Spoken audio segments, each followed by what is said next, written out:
Bem-vindo ao Consciência Atual Podcast e a mais um episódio da saga do livro Fomos Enganados. Hoje a nossa análise mergulha num dos temas, eu diria, mais urgentes da nossa época, extraído direto do nosso material de referência, o controle social e político na era da informação. O texto nos confronta com uma questão que é fundamental. Até que ponto a nossa aparente liberdade na sociedade moderna é real, ou será que nós estamos vivendo uma ilusão cuidadosamente arquitetada para nos manter em conformidade? Eu vou defender a perspectiva de que o controle é um sistema, sim, abrangente, integrado e disfarçado que molda ativamente as nossas vidas e percepções de maneiras que a gente mal nota. E eu, por outro lado, vou apresentar uma visão alternativa. Embora existam, e isso é inegável, mecanismos de influência muito fortes, muito sofisticados, o conceito de controle total, para mim, subestima a agência individual e a nossa capacidade de resistência consciente. Eu vou argumentar que essas capacidades não são exceções à regra, mas, na verdade, uma força constante na sociedade contemporânea, um potencial que o próprio material nos convida a explorar. Bom, a minha posição se baseia na tese de que o controle, no século XXI, ele evoluiu. Não é mais exercido primariamente pela força, sabe? Mas por uma arquitetura que é sutil e poderosa. É como uma teia que interliga as corporações de tecnologia, os grandes conglomerados de mídia e, claro, os sistemas educacionais. A evidência mais palpável que está descrito em detalhe no material é a engenharia comportamental em massa. Empresas como Google, Facebook, elas não são meras observadoras, são laboratórios. O texto detalha um mecanismo específico que ele chama de gamificação da conformidade. Ou seja, os algoritmos eles não só sugerem conteúdo, eles criam ciclos de recompensa social, curtidas, compartilhamentos, que nos treinam a expressar opiniões alinhadas com a norma dos nossos círculos. Isso, na prática, poda o pensamento divergente antes mesmo que ele se forme. E somado a isso, a educação e a mídia estabelecem os parâmetros do que é um pensamento razoável, né? Apresentando narrativas filtradas que mantêm o status quo.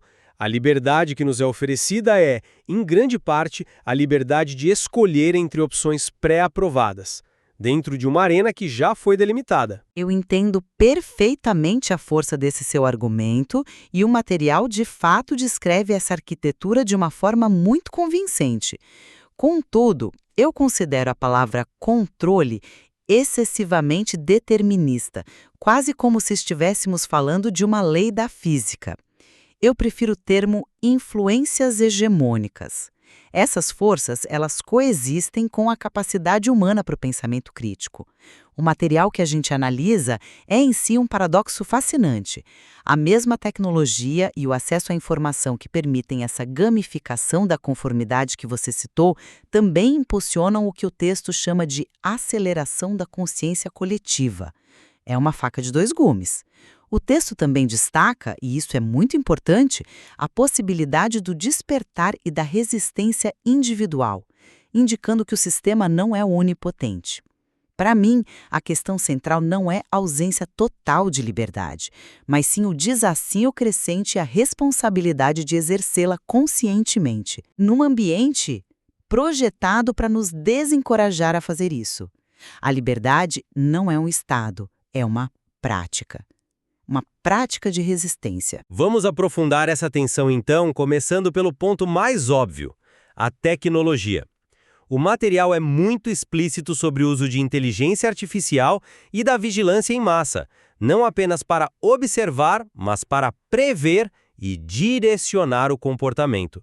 Ele descreve como os nossos dados, cada clique, cada pausa num vídeo, cada mensagem trocada, são usados para criar perfis psicográficos de uma precisão assustadora.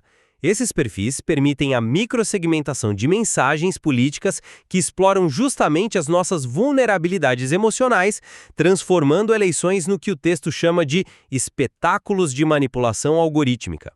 A questão que eu coloco, até para o nosso ouvinte, é: se um sistema pode prever as suas reações e usar essa previsão para te levar a uma decisão que você acredita ser sua, onde exatamente reside a sua liberdade? Isso não é influência, é uma forma de pastoreio digital. Você toca no ponto mais perigoso. E eu concordo que a vigilância preditiva é a distopia batendo à nossa porta. Onde eu divirjo, no entanto, é na inevitabilidade do sucesso dela e na sua onipresença. Mas se essa manipulação é tão eficaz e totalitária como o seu argumento sugere, como você explica o fato de que o próprio material que a gente está analisando existe e está sendo discutido? A existência dele não é por si só uma prova de que o sistema de controle tem falhas e fissuras significativas? A tecnologia é uma ferramenta e ela amplifica tanto o poder de quem controla quanto de quem resiste. As mesmas redes que permitem a vigilância em massa são as que viabilizam a comunicação criptografada para ativistas, por exemplo. As mesmas plataformas que disseminam desinformação são as usadas por delatores para vazar documentos que expõem a verdade. Reduzir a tecnologia apenas à sua função de controle é ignorar o poder que ela também confere aos que buscam a mudança. Entendo. Eu entendo seu raciocínio sobre a dualidade da ferramenta. Mas isso me parece um otimismo que ignora a assimetria de poder. Quem é o dono da infraestrutura? A liberdade de expressão numa plataforma privada não é liberdade, é um privilégio que pode ser revogado a qualquer momento. E isso nos leva diretamente ao nosso segundo ponto de discórdia: as narrativas e a informação. Você fala em acesso a informações que desafiam o poder, mas de que adianta o acesso a uma biblioteca infinita se 90% dos livros contam a mesma história, só que com capas diferentes? Eu me foco no poder dos conglomerados de mídia e dos aparatos estatais para fabricar o consenso. O material oferece uma análise de caso devastadora sobre a cobertura de um conflito recente, mostrando como mais de 95% das fontes citadas na mídia tradicional eram oficiais do governo ou de institutos alinhados a ele. Isso não é jornalismo, é a criação de um eco monolítico que não apenas informa, mas molda a própria percepção da realidade, construindo o inimigo e justificando ações que, de outra forma, seriam inaceitáveis. Essa análise é poderosa e eu não a contesto. A fabricação de narrativas dominantes é um fato. O que eu argumento é que o cenário mudou drasticamente. Há 20 anos, essa narrativa monolítica seria quase a única disponível. Hoje, enquanto ela ainda é a mais audível, ela não é a única. No mesmo conflito citado, surgiram dezenas de canais de jornalistas independentes, fontes locais transmitindo ao vivo, analistas com perspectivas completamente diferentes. O problema não é mais estritamente a ausência da contranarrativa. O problema é o que o material chama de economia da atenção e o nosso próprio funcionamento psicológico. A narrativa dominante é fácil, ela é passiva, reconfortante. A contranarrativa exige um esforço ativo para ser encontrada, verificada e digerida. E aí entra o conceito de dissonância cognitiva, que o texto explora de forma brilhante. Ele não a trata só como um desconforto passivo, ele a descreve como um mecanismo de autocensura ativo. As pessoas não apenas evitam informações contrárias, elas constroem ativamente fortalezas ideológicas para se protegerem. A pluralidade existe sim, mas acessá-la é um ato de coragem intelectual. Exato. E esse esforço ativo que você menciona é precisamente o que o sistema é projetado para impedir. Você diz que as pessoas constroem suas próprias fortalezas, mas o sistema lhes fornece os tijolos e argamassa. Isso nos leva ao terceiro e talvez mais profundo ponto de contenção, a psicologia social. O controle é tão eficaz porque ele não opera contra a nossa natureza, mas a favor dela, explorando nossas tendências mais básicas. O texto destaca o conformismo e a aversão à dissonância cognitiva como os pilares que sustentam essa estrutura. Nós somos condicionados desde a infância, na escola, pela mídia, a buscar a aprovação do grupo, a seguir a maioria. Resistir a isso não é só um ato intelectual, é um ato de enorme dificuldade psicológica que pode levar ao isolamento social. O sistema não precisa de correntes físicas quando as correntes psicológicas do medo da exclusão são tão eficientes em manter as pessoas na linha. A conformidade é sedutora, é confortável. O sistema não nos força, Ele nos convida a entrar. E a maioria de nós aceita o convite de bom grado. Você descreve a psicologia humana como uma vulnerabilidade explorada, e é verdade. Mas ela também é a fonte da nossa resiliência. Se o conformismo fosse uma força tão absoluta e inevitável, como você explicaria os momentos de ruptura histórica, as revoluções, as mudanças de paradigma que o próprio material celebra como prova do espírito humano? O ponto central do capítulo final do nosso material é precisamente sobre a ruptura do consenso. Ele descreve o despertar não como um ato isolado de um gênio solitário, mas como um processo de encontrar novas comunidades, o que ele chama de sub-redes de resistência. A mesma psicologia de grupo que impulsiona a conformidade em massa pode criar uma coesão e uma força incrível em grupos menores que desafiam o status quo. O controle psicológico funciona melhor quando é invisível.